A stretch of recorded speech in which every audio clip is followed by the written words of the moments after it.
So ayan guys, gusto ko lang po sa inyo sabihin kung paano po namin nasimulan ang crayfish pond. Actually si kuya po ang may idea niyan. Dapat po kasi ang lalagay namin dyan is koi fish. Ngayon naisip po namin, kuya bakit di na lang crayfish? So pumayag naman siya. Ayan, pinagtyagaan niya po yan, hukayin. Siya lang po ang nagtyaga dyan. So, ayan po, nung time na yan, may tinatanggal po silang puno ng sampalok. Kaya nagkaroon sila ng bayanihan ng mga tropa para matanggal. Kasi sobrang hirap din yan hukayin. Maraming ugat. Yan, ganyan siya. Pinagtyagaan niya yan. Actually, nasa tabi lang po yan ng bahay. Dati siyang taniman ng halaman. So, ngayon po yan, ayan na siya. Sinimento po namin yan para magkaroon ng pond. Para yung tubig siya, yung ma-stock siya dyan. So, ayan na po siya.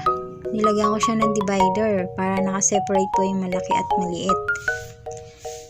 Yan. May tubig po yan. Isang klase lang po yan. Kasi screen naman po yung divider na nilagay ko.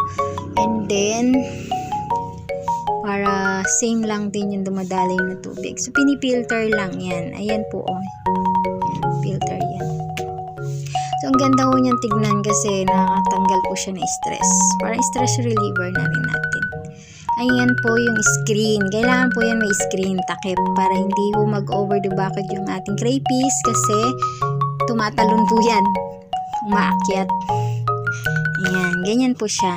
Hindi pa ho tapos yung screen ko kasi kinulang. So, by the way, baka next time, maano na yan, matapos, lalagyan ko rin po yan. Kasi kailangan po, para hindi tumalon yung mga crayfish. Ayan pa. Maganda po kasi yan. Ayan po yung DIY kong filter. Yan, ako po gumawa niyan. Pansamantala. Para ma-drain natin yung mga dumi. Ayan na po siya ngayon. Tabi ng bahay.